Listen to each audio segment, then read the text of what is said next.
सावन मास और शिव आराधना को लेकर आज मेरठ दर्पण न्यूज की खास चर्चा में हम आपको रूबरू कराएंगे जाने माने विख्यात ज्योतिष एवं वास्तुविद पंडित शरद कृष्णा जी से।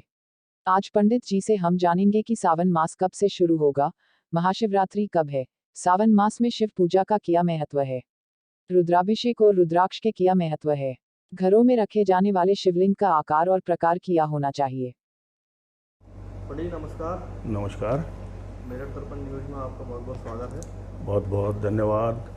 सभी देखने सुनने वाले भाइयों को मेरी तरफ से बहुत बहुत शुभकामनाएं आने वाले सावन मास के लिए और शिवरात्रि के लिए। पंडित जी, आने वाले सावन मास को लेकर हम अपने सब्सक्राइबर व्यूवर्स के लिए थोड़ी आपसे चर्चा करना चाहेंगे। जी जी। तो हम आपसे जानना चाहेंगे सन 2021 में सावन मास कब से शुरू हो रहा है? अभी ये 25 जुलाई से शुरू होगा और 22 अगस्त तक रहेगा। तो इस बार करीब 29 दिन का श्रावण माह है और अब की बार जो शिवरात्रि है वो चतुर्दशी, कृष्ण पक्ष की चतुर्दशी के दिन होगी, जैसा हर साल होता है। और ये जहाँ तक 6 अगस्त के आसपास 6 अगस्त को पड़ेगी। सावन मास में ज्योतिष और अध्याय की दृष्टि से क्या महत्वता है? देखिए, ज्योतिष में तो शिव को बहुत ही माना गया है, क्योंकि ये माना गया है कि चंद्रमा हमारे मन मस्तिष्क का स्वामी है और मन मस्तिष्क जब तक स्वस्थ नहीं होता और किसी प्रकार से भी उसमें कोई त्रुटि या कोई बीमारी पैदा होती है तो शरीर पूर्णतः अस्वस्थ हो जाता है। तो मेरा मानना यह है कि भगवान शिव जो कि चंद्रमा को अपने मस्तक पर धारण किए हुए हैं, वही चंद्रमा के देव हैं और चंद्रमा के ऊपर पूर्ण अधिकार उन्हीं का है। और शिव की स्तुति करने से, शिव की साधना करने से जो साधक पूर्ण मनोभाव से शिव की आराधना करते हैं तो उनका चंद्रमा कभी भी उनको कोई बुरे परिणाम नहीं देता है। उनका मन मस्तिष्क सदैव ही स्वस्थ रहता है और शरीर स्वस्थ रहता है। शिवलिंग की पूजा करने की क्या विधि होती है?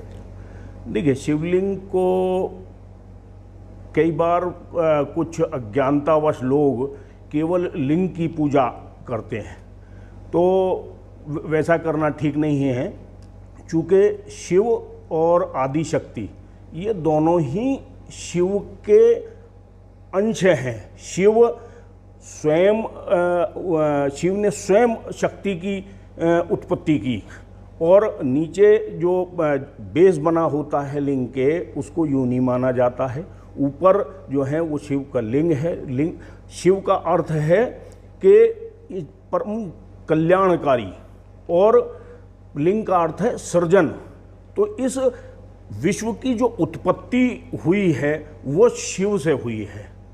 तो मेरा मानना ये है कि शिव और आदि शक्ति दोनों की ही पूजा की जानी चाहिए। तो जो पूजा करने की सही विधि है उसमें आप सबसे पहले उनको पंचामृत से या गंगा जल से उनको अभिषेक करें। अभिषेक करने के उपरांत उनको चंदन अर्पण करें, धतूरा, भांग, आँख के फूल इत्यादि उनको आप अर्पण करें, उनको भोग लगाया जा सकता है। तो ये सही विधि है और सही मंत्रोच्चार होना बहुत आवश्यक है। यदि आपको संस्कृत ठीक से न आती हो तो आप मन ही मन या हिंदी में उच्चारण करके पूजा करें, लेकिन गलत उच्चारण संस्कृत के मंत्रों का ना करें, उसका आपको दुष्परिणाम मिलता है। इसलिए और सबसे बड़ी बात तो ये है कि भगवान मनोभाव को देखते हैं। हमारे भगवान आशुतोष जो हैं वो बहुत ही दयालु देव माने जाते हैं। महादेव नाम है उनका। तो महादेव ने जो इस सृष्टि की रचना की है, हम सब लोगों की रचना की है, वे हम सब उन्हीं के बच्चे हैं। वे हम सब पर बहुत दयालु दृष्टि रखते हैं। वे हमारे मनोभाव को देखते हैं और हमारा मनोभाव, यदि साधक का मनोभाव अच्छा है तो यदि पूजा में कहीं कोई त्रुटि भी रह जाती है तो वो उसको क्षमा करते हैं। तो जैसे रुद्राक्ष को देखा जाता है महादेव के रूप में, जी।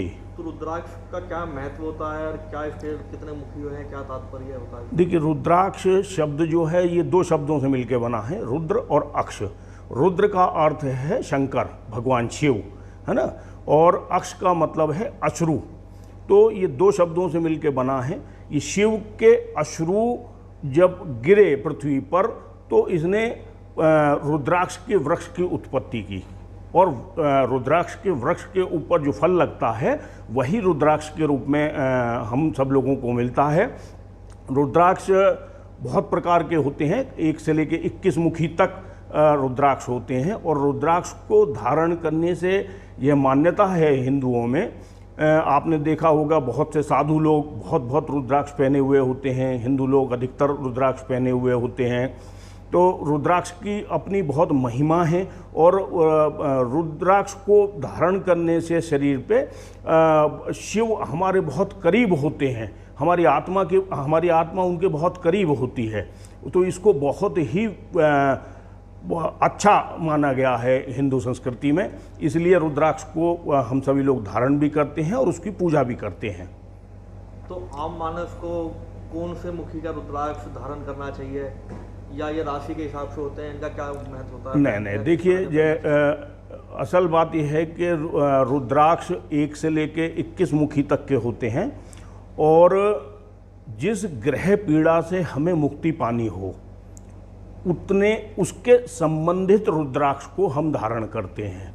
जैसे मान लीजिए कि हमें सूर्य देव जो है वो कहीं कुंडली में इस प्रकार बैठे हों कि उनसे हमें पीड़ा मिल रही हो, तो हमें 1 मुखी रुद्राक्ष धारण करना चाहिए। मान लीजिए हमें मंगल देव जो कि क्रूर ग्रह माने गए हैं, वो यदि हमें कहीं परेशानी पैदा कर रहे हों, या उनसे वो हमारी कुंडली में कहीं अच्छे भाव में न बैठे हों और उनके बुरे फल हमें प्राप्त हो रहे हों, तो हमें 3 मुखी रुद्राक्ष धारण करना चाहिए। और जैसे चंद्रमा है, चंद्रमा से संबंधित यदि कोई बीमारी हो, चंद्रमा से संबंधित कोई बुरे फल हमें मिल रहे हों, तो हमें 2 मुखी रुद्राक्ष धारण करना चाहिए। इस प्रकार से तय किया जाता है इसको। और रुद्राक्ष जो राजनीतिक लोग हैं उन लोगों को 1 से लेकर 14 मुखी तक के रुद्राक्ष धारण करना चाहिए। यदि वे इस प्रकार की माला धारण करते हैं अपने गले में, तो उनको चूँकि राजनीतिक लोगों को जनता का जो कहूँगा मैं सपोर्ट की आवश्यकता होती है, तो साथ की आवश्यकता होती है, तो जनता का साथ उन्हें बहुत ज़्यादा मिलने लगता है। अच्छा, ये रुद्राभिषेक क्या होता है, क्या इसके महत्व हैं? थोड़ा रुद्राभिषेक के बारे में जानकारी देंगे? देखिए, रुद्राभिषेक कई प्रकार से कराया जाता है। रुद्राभिषेक गंगा जल से भी किया जाता है, दूध से भी किया जाता है, दही से भी किया जाता है, शहद से, सरसों के तेल से, गन्ने के रस से। तो जो साधक अपनी मनोकामना पूर्ति करना चाहते हैं रुद्राभिषेक के माध्यम से, तो वे अलग अलग तरीक़ों से उनको रुद्राभिषेक करना चाहिए। समझिए, यदि कोई व्यक्ति चाहे कि रुद्राभिषेक मैं जल से करूं, गंगा जल से करूं, तो उसको बहुत ही अच्छा स्वास्थ्य, उसके मनोरथ की पूर्ति, वो सब बहुत तेज़ी से होती है।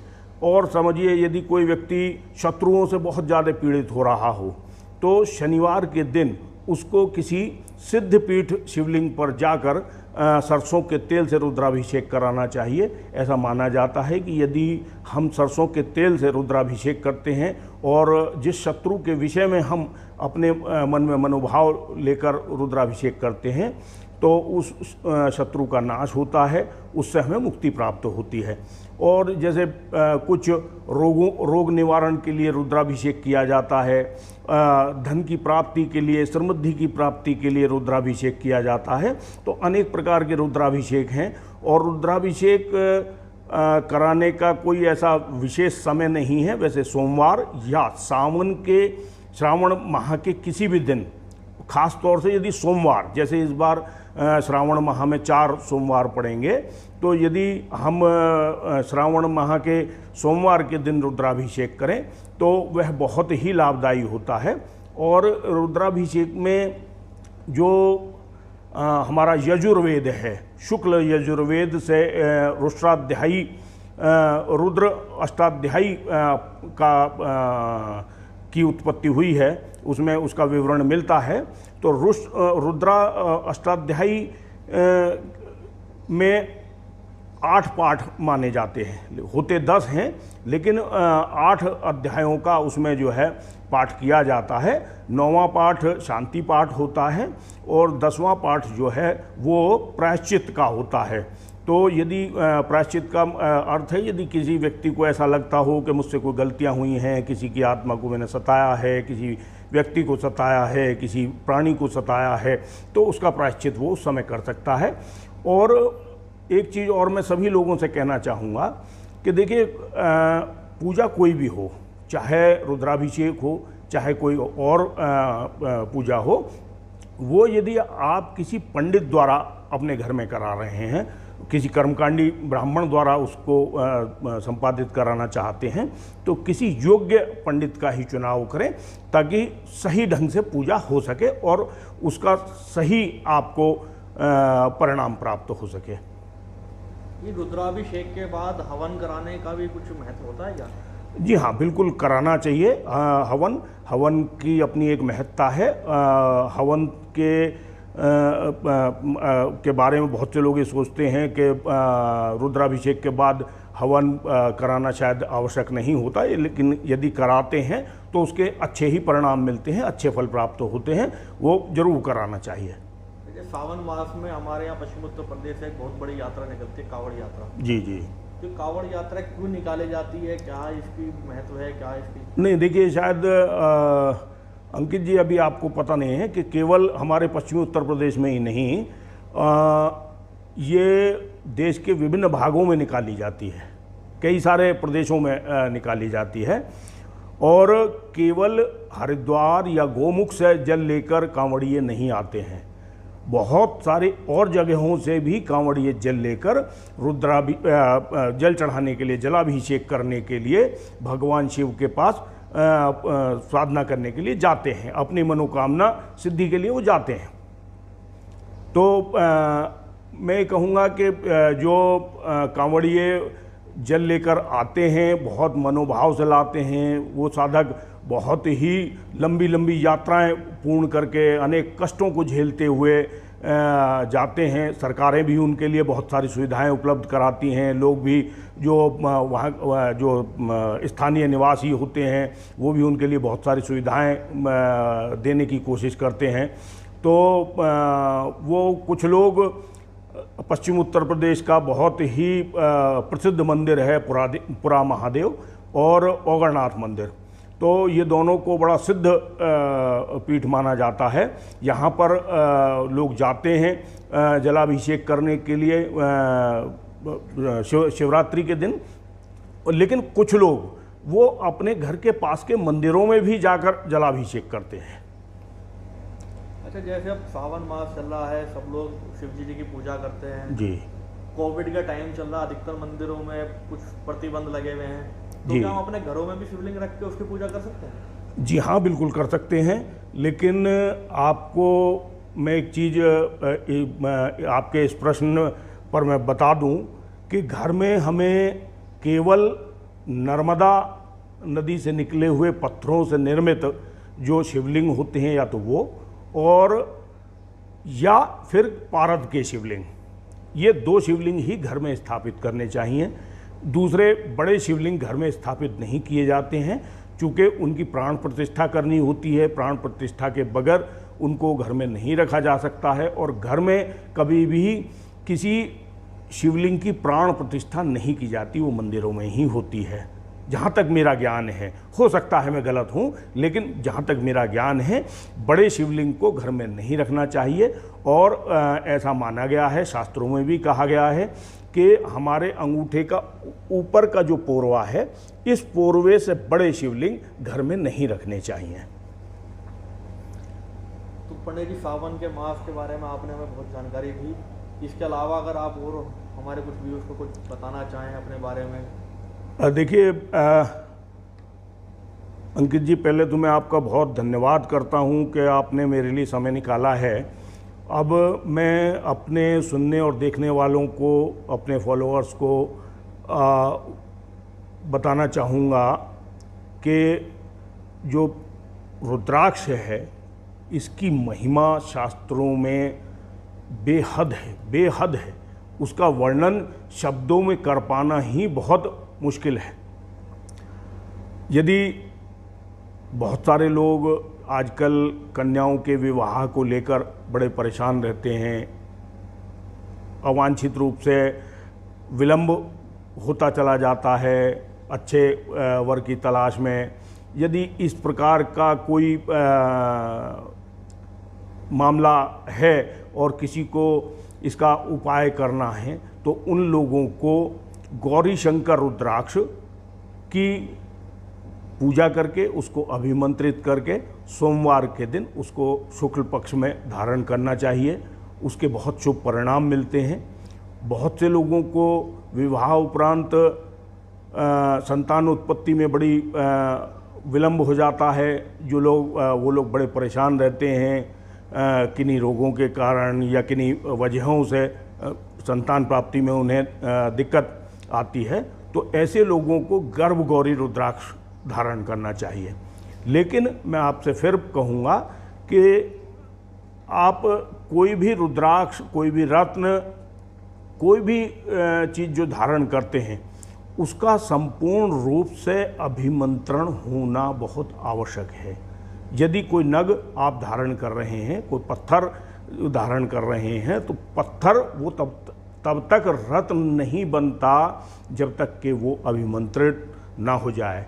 अभिमंत्रित होने के पश्चात ही हम उसको रत्न कहते हैं और उसके बाद वह अपना संपूर्ण प्रभाव हमको देता है, उसके शुभ फल हमें प्राप्त होते हैं।